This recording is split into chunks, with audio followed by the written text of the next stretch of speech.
नमस्कार मित्रों, मैं सर्वेश केसरवानी आप सभी का इस वीडियो में स्वागत करता हूं। अपने सभी गुरुओं को प्रणाम करता हूं।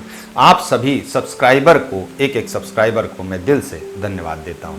मित्रों, हम यहां बात करने वाले हैं इस महीने यानी मंथली हॉरोस्कोप की ये वीडियो है और कर्क राशिफल आपका मई 2022 का किस प्रकार से जाने वाला है। यानी कैंसर साइन यदि आपका है तो मई 2022 आपका किस प्रकार से परिणाम देने वाला है, किस प्रकार से आपको रिजल्ट देने वाला है, क्या समस्याओं का सामना आपको करना पड़ेगा या करना पड़ेगा आपको अपनी जो समस्या है उनका निदान।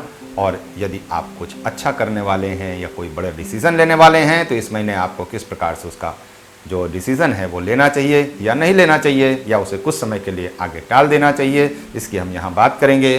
तो मित्रों, यहाँ पर हम यदि बात करें तो 1 मई को बनने वाली ये आपकी प्लैनेटरी पोजीशन है। यहाँ पर जो प्लैनेटरी पोजीशन है एक बार उस पर नज़र डालते हैं कि लगन आपका खाली है, सेकंड हाउस खाली है, थर्ड हाउस खाली है, फोर्थ हाउस में आपके केतु बैठे हुए हैं, फिफ्थ हाउस खाली, सिक्स्थ हाउस खाली, सेवेंथ हाउस में आपके प्लूटो विराजमान है।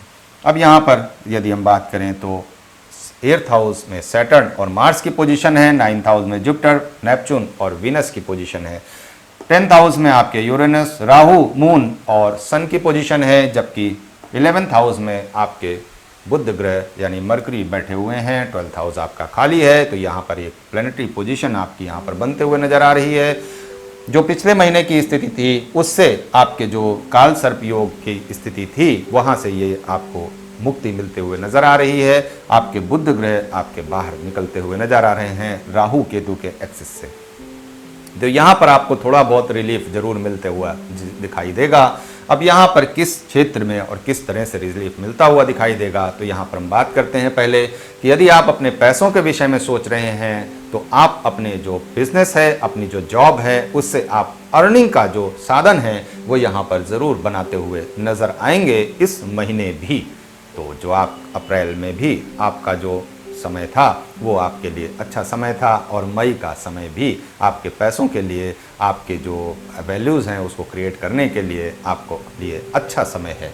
अब यहाँ पर यदि बात कर लें कि आपकी मैरिटल लाइफ किस प्रकार से होने वाली है, आपका पारिवारिक जो सुख है क्या उसमें किसी भी प्रकार की कोई समस्या दिखाई देती है, तो यहाँ पर पारिवारिक सुख में जैसा अप्रैल था कि यहाँ पर आपको हर प्रकार से सुख सुविधाओं से जो है युक्त करे हुआ था, यहाँ पर आपको थोड़ी बहुत समस्या मई के महीने में दिखाई ज़रूर देती है। तो यहाँ पर मई के महीने में आपका जो पारिवारिक सुख है उससे आपको थोड़ा सा रूबरू जरूर होना पड़ेगा। अब यदि हम बात कर लें कि आपके लव लाइफ में, तो यहाँ पर आपका जो लव लाइफ है वो इस वक्त आपके लिए हर प्रकार से फेवर में है। आप उसका जो लाभ है उसे जरूर ले सकते हैं। और अब अगर हम बात कर लें कि क्या यदि आप जो वैवाहिक संबंध के लिए आप बिल्कुल तैयार थे तो क्या यहाँ पर वैवाहिक संबंध आपको फायदेमंद होगा या फिर नहीं, तो इसके विषय में एक प्रश्न चिन्ह यहाँ पर जरूर लगता हुआ दिखाई देता है। कि वैवाहिक सुख की बात कर लें तो वो अलग बात है, और वैवाहिक जीवन यदि आप आरंभ करने जा रहे हैं तो यहाँ पर मई का महीना आपको आपकी अपनी जन्म कुंडली के आधार पर देखना चाहिए। तो यहाँ पर जो आपका वैवाहिक संबंध है ये बनने जा रहा है और आपकी जन्म कुंडली उसे बनने के लिए इशारा नहीं कर रही है, तो ये संबंध यहाँ पर बहुत दिनों तक चलेगा ऐसा कहना मुश्किल मुझे दिखाई देता है। अब यहाँ पर यदि हम बात कर लें कि आपके अपने जो एजुकेशन है, आप कोई हायर स्टडीज़ में जाना चाहते हैं तो यहाँ पर आप बिल्कुल यहाँ पर हायर स्टडीज़ में जा सकते हैं। यदि विदेश पढ़ने जाने की इच्छा रखते हैं तो यहाँ पर विदेश भी पढ़ने बिल्कुल जा सकते हैं। तो यहाँ पर आपको यदि फॉरेन कंट्रीज़ में भी आपको अपनी स्टडीज़ के लिए जाना पड़ रहा है तो बिल्कुल आप अपनी जो तैयारी है उसे कर सकते हैं। अब यहाँ पर आपका नेटल चार्ट यदि वीज़ा के लिए किसी भी प्रकार से जो एजुकेशनल वीज़ा होते हैं उसके लिए यदि डिनाइल नहीं कर रहा है तो यहाँ पर आपको उसकी भी जो कोई दिक्कत यहाँ पर दिखाई नहीं देती है।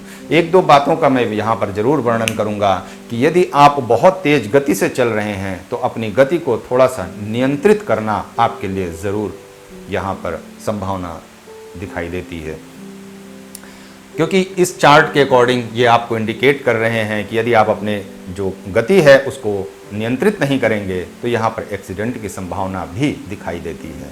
तो वो चाहे आपके बिजनेस में हो, आपके जॉब में हो, या फिर आपके सड़क में हो यानी रोड में हो, तो यहाँ पर नियंत्रित गति से अगर आप चलेंगे तो हर प्रकार से आपको सहयोग की प्राप्ति होगी। नए रास्ते आपको खुलने वाले हैं, नई अपॉर्चुनिटी आपको मिलने वाली है। अब कुछ महत्वपूर्ण जो तारीख है उसकी बात कर लेते हैं कि 28 तारीख को आपके सप्तम भाव से शनि आपके अष्टम भाव में प्रवेश कर रहे हैं। तो यहाँ पर जो शनि का ट्रांजिट हो रहा है वो आपको हर प्रकार से लाभ देने वाला है, आपकी आयु को लंबा करने वाला है, आपकी आयु बढ़ाने वाला है। और यदि आप रिसर्च के फील्ड में हैं तो यहाँ पर आपको उस रिसर्च के फील्ड में नई अपॉर्चुनिटी भी देने का काम यहाँ पर शनिदेव करते हुए ज़रूर दिखाई देंगे। यदि 3 मई की बात करें तो जब मरकरी से मून की जो कंजंक्शन बनेगा तो यहाँ पर आपको अपने जो विषय है उस पर सोचने पर आपको यहाँ पर ज़रूर ध्यान देना चाहिए। आपको अपने व्यक्तित्व को किस प्रकार से निखारना है इस पर भी विचार आपको ज़रूर करना चाहिए। और यदि हम बात करें 15 मई को तो सन का एक ट्रांजिट होगा, आपके 10th हाउस से निकलेंगे और 11th हाउस में चले जाएंगे। तो ये भी एक अच्छी स्थिति बनने वाली है। आप अपने ग्रुप एसोसिएशन से, अपने फ्रेंड सर्किल से, उनसे सहारा लेने की विचार में हैं यदि, तो यहाँ पर आप ज़रूर उनसे सहारा ले सकते हैं। कोई एंटरप्रेन्योरशिप आप स्टार्ट करने वाले हैं तो यहाँ पर उसके लिए ये बहुत ही अच्छा समय होने वाला है। तो आप इस तारीख को नोट कर लें और इसके आगे आने वाले जो मई का महीना है उसमें भी आप जो आने वाला 15 दिन होगा ये बहुत अच्छा आपके लिए रहने वाला है। यहाँ पर आपको उसका लाभ जरूर लेना चाहिए। 16 तारीख की बात करें तो केतु से मून की जब यहाँ पर ये स्थिति आएगी तो आपकी इस समय में आप अपने परिवार पर जरूर ध्यान दीजिएगा। आपका जो डिस्टर्ब मैरिटल लाइफ है यहाँ पर ये आपका थोड़ा सा सहयोग मिलता हुआ दिखाई देगा। यानी यदि आपके जख्म है तो उस पर मरहम का काम यहाँ पर ज़रूर करेंगे चंद्रदेव, तो इसका आपको ज़रूर लाभ लेना चाहिए। लेकिन मैं कुछ बातों पर आपका ध्यान ज़रूर ले जाऊंगा कि यहाँ पर आप अपने स्वास्थ्य को नज़रअंदाज नहीं कर सकते हैं, क्योंकि ये जो प्लैनेटरी पोजीशन बनी हुई है यहाँ पर आपकी हेल्थ को आप नज़रअंदाज न करिए, नहीं तो हेल्थ की समस्याओं से आपको रूबरू होना पड़ सकता है। आप हॉस्पिटल तक के चक्कर लगा सकते हैं, इसका विशेष ध्यान दीजिएगा। इसलिए अपनी कोई भी हेल्थ का इशू हो तो उसे आपको सीरियसली लेना है। उसकी जो प्रॉपर मेडिसिन है, जो प्रॉपर आपको जो ट्रीटमेंट है उसे आपको ध्यान देना पड़ेगा। यहाँ पर 18 मई की बात करें तो मार्स का एक ट्रांजिट होगा और मार्स आपके 8th हाउस से निकल के 9th हाउस में चले जाएंगे।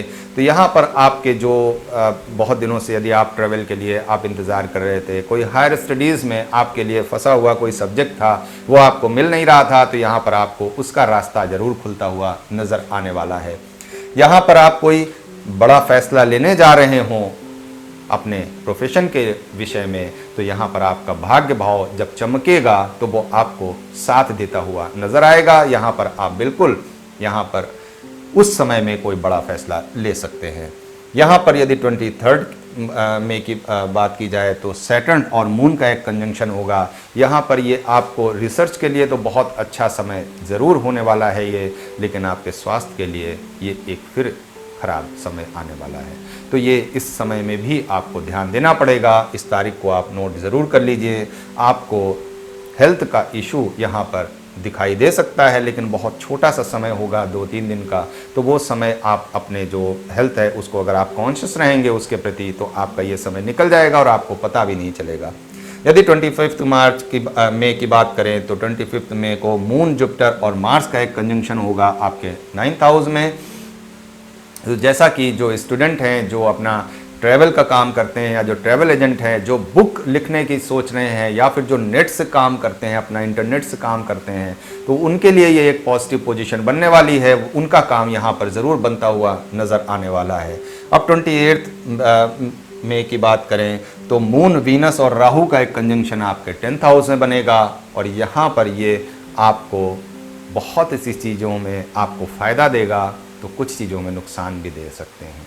तो यहाँ पर नुकसान, अगर आप अपनी हेल्थ के विषय में मैं बार बार बोल रहा हूँ कि यदि आप ध्यान नहीं देंगे तो यहाँ पर एक बड़ी समस्या होते हुए ज़रूर दिखाई दे सकती है। और यदि आप फ़ायदे की बात करें तो अनेकों फ़ायदों में आपको ये लाने वाले हैं। आपको एक कदम आगे बढ़ाने की क्षमता, ये जो समय है यहाँ पर 28 मई को ये यहाँ पर रखते हुए ज़रूर दिखाई देते हैं। आपको हर प्रकार से लाभ की स्थिति में लाने का दम भी ये रखते हैं। अब यहाँ पर 30 मई की बात करें तो सन, मून और मरकरी का जो कंजंक्शन यहाँ पर होने वाला है आपके 11th हाउस में, तो ये आपको हर प्रकार से लाभ की पोजीशन में यहाँ भी लाने वाले हैं। तो आपके लिए कहें तो हर प्रकार से ये लाभ की स्थिति में ही आपको लाने वाले हैं। अपने स्वास्थ्य को यदि आप ध्यान देंगे तो वो चाहे एजुकेशन हो, चाहे बिजनेस हो, चाहे जॉब हो, चाहे जॉब वर्क हो, इन सभी पर आपको एक कदम आगे बढ़ाने का जो दम है वो ये चार्ट आपको यहाँ पर रखता है। मैरिटल लाइफ हो, लव लाइफ हो, या फिर आपकी जो अपने मैरिज के से रिलेटेड जो भी चीज़ें हैं उस पोजीशन में आपको एक कदम पीछे ये पोजीशन आपकी बनी हुई है। अब यहाँ पर यदि आपका नेटल चार्ट आपके फेवर में नहीं है, आपकी जन्म कुंडली आपके फेवर में नहीं है, तो कुछ समस्याओं से यहाँ पर आपको रूबरू भी होना पड़ेगा। तो यहाँ पर उसके लिए यदि आप रेमेडी करना चाहते हैं तो यहाँ पर आप एक सबसे पहले आपको जो एक अपने मन को शांत करने के लिए यहाँ पर एक जो मोती है उसका आप धारण कर सकते हैं। और यदि आप मोती धारण करते हैं तो आपका जो चंचल मन है, जो चंचलता में आप बहुत ज़्यादा व्यस्त हैं, तो वहाँ पर आपको रुकता हुआ थोड़ा सा ठहराव आपको मिलेगा। इसके अलावा यदि आप चाहें तो आप जो है, यदि आप जॉब के लिए थोड़ा परेशान हैं तो आप जुपिटर का जो येलो सफ़ायर है उसको भी धारण कर सकते हैं। तो यहाँ पर ये 2 रत्नों का आपको जो है प्रयोग करना चाहिए। उसके अलावा यदि आपको स्वास्थ्य की समस्याओं से रूबरू होना पड़ता है तो उसके लिए आपका नेटल चार्ट है वही आपको बहुत अच्छा गाइडेंस दे सकता है। तो उसे किसी को से आप जो है एनालाइज करा सकते हैं और अपने जो स्वास्थ्य समस्याएं हैं उनसे आप छुटकारा पा सकते हैं। तो मित्रों, उम्मीद करता हूं कि आज की वीडियो काफ़ी पसंद आई होगी। और यह अभी तक आप हमारे परिवार का हिस्सा नहीं बने हैं तो नीचे सब्सक्राइब का बटन है, उसे दबा करके आप हमारे परिवार का हिस्सा अवश्य बन जाएं। अपने सुझाव हमें कमेंट के माध्यम से ज़रूर दें। मिलते हैं अगली वीडियो में जहां हम बात करेंगे लियो साइन की। तब तक के लिए नमस्कार।